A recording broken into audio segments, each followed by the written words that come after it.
नमस्कार साथियों, स्वागत है आप लोगों का अजय सर जी यूट्यूब चैनल पर। साथियों, आज के इस वीडियो का विषय है कि क्या प्राइमरी शिक्षक भर्ती भविष्य में केवल सुपर टेट की मेरिट से हो सकती है या नहीं।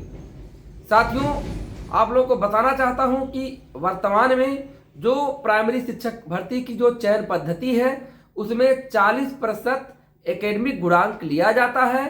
साथ ही साथ सुपर टेट का, जिसको हम शिक्षक भर्ती परीक्षा कहते हैं, उसका 60% लिया जाता है और टीईटी की कहीं से कोई मेरिट नहीं ली जाती है।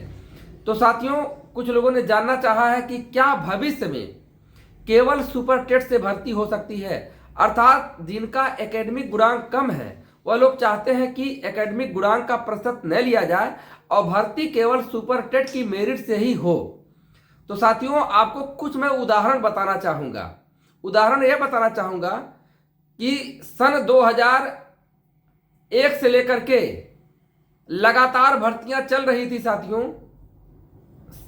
मेरिट बेस पर भर्ती चल रही थी, अर्थात एग्जाम हुआ था सन 2001 में, लेकिन एग्जाम बेस पे होने के बाद भी वह निरस्त हो गया था। बाद में मेरिट से ही चयन हुआ और फिर उसके बाद लगातार मेरिट से ही बीटीसी होता था।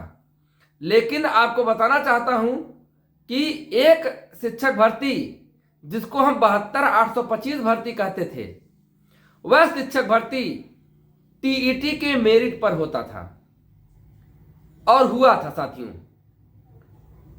तो कोई यह नहीं जानता था उस समय कि कभी ऐसा दौर आएगा कि कम मेरिट वाले भी शिक्षक बनेंगे। कभी कोई सपने में भी नहीं सोचा था। लेकिन बसपा गवर्नमेंट ने 72,825 शिक्षक भर्ती निकाला था। एकेडमिक का कोई प्रतिशत नहीं लिया गया था और केवल टीईटी की मेरिट पर भर्ती हुई थी।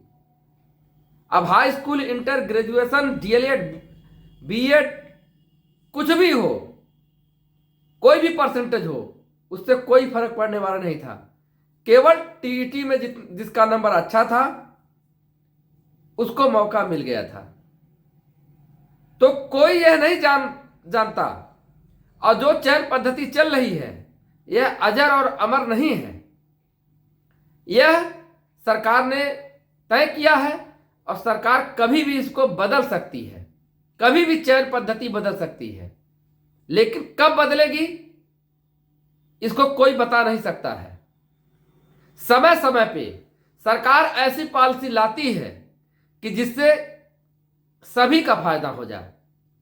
अब जब 72,825 भर्ती आई तो उसमें अधिकतर पुराने लोग, जो कि लगातार संघर्ष कर रहे थे, तैयारी कर रहे थे, 10 साल 15 साल पूर्व जो बीएड किए थे, वह लोग सिलेक्शन लिए।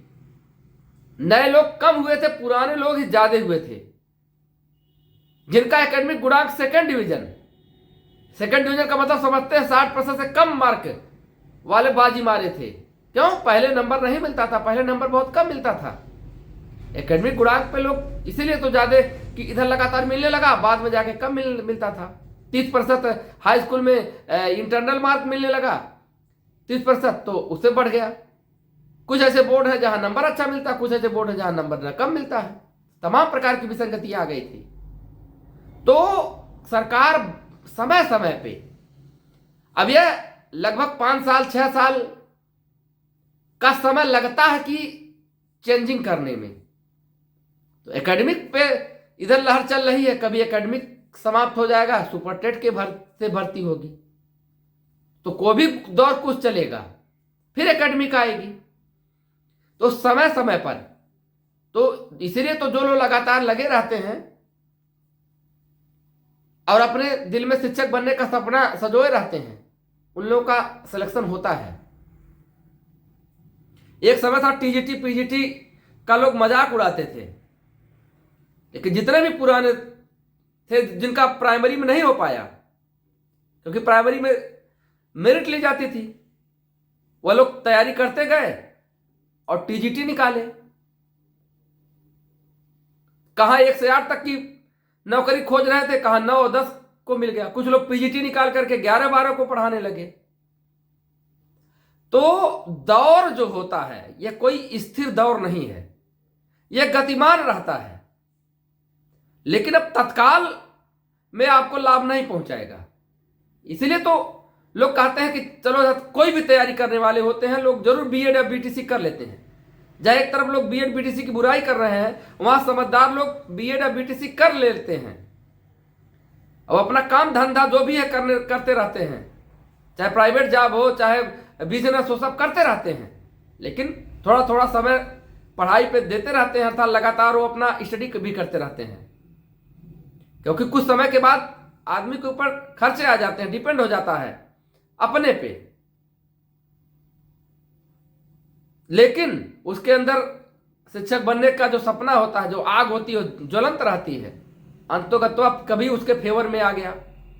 तो जिनका गुणांक कम है, गारंटी तो मैं नहीं लेता हूं, लेकिन इतना तो तय है कि अगर वो लगातार तैयारी करते रहेंगे,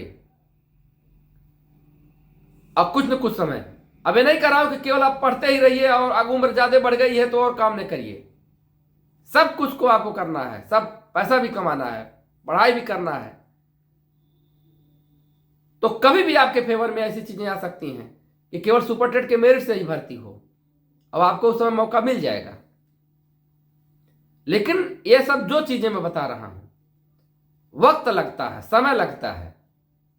अगली शिक्षक भर्ती में लागू होगा, उसके अगली शिक्षक भर्ती में लागू होगा, ये कहा नहीं जा सकता है।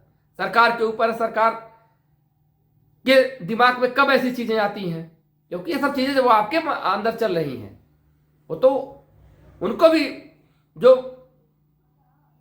समझाने वाले होंगे, उनको भी सलाहकार होंगे, वो लोग बताते रहते हैं, जिससे कि सबके फेवर में परिस्थितियां बन जाती हैं। तो यह वीडियो बनाने का आशा यही था कि कम गुणांक है तो रोना धोना बंद करिए, आंख मूंद करके अपनी तैयारी में लगे रहिए। समय लगेगा, अपने और काम को करते रहिए, चाहे बिजनेस करें तो बिजनेस भी करते रहिए, और तमाम, अगर प्राइवेट पढ़ा रहे हैं तो प्राइवेट, जिस तरह से आप खर्चा अपना चला पाए चलाते रहिए। अब थोड़ा थोड़ा स्टडी करेंगे, कब आपके फेवर में परिस्थितियां आ जाए, अब आप बाजी मार लें और आपको नौकरी मिल जाए। याद रखेंगे कि हाँ, किसी ने ये सब बातें कही थी। मैं जो चीजें बताता हूं हवा हवाई नहीं बताता हूं, बड़ा अनुभव है, बहुत देखा हूं ये सब चीजें। अपने अगल बगल, अपने परिचित रिश्तेदार, मैं देखा हूं कि कैसे किस तरह से लाभ पाए हैं, तो वही सब देख करके बताता हूं। तो अब वीडियो में बंद कर रहा हूं। आप लोगों से एक अपील ही करता हूं, तो वीडियो को लाइक शेयर कमेंट करिएगा। चैनल को सब्सक्राइब नहीं किए तो सब्सक्राइब भी कर लीजिएगा। और आपसे एक गुजारिश और है कि नीचे जो है डिस्क्रिप्शन में टेलीग्राम चैनल का लिंक मिलेगा, वहां ज्वाइन कर लीजिए। टेलीग्राम चैनल पे जो भी चीज पीडीएफ या जो भी XYZ यूजफुल चीजें रहती हैं, पेपर कटिंग वटिंग रहती है जो कि आपके लिए लाभदायक होगी, उसको मैं उसमें डाल दूंगा, आपका लाभ मिलेगा। अब प्लस उसमें वीडियो शेयर कर देता हूं तो नोटिफिकेशन आपके पास नहीं पहुंचती है, तो आपको लगता होगा कि वीडियो नहीं डालते हैं, तो वहां आपको नोटिफिकेशन मिल जाएगा, अपना आराम से देख सकते हैं, लाभ उठा सकते हैं। धन्यवाद।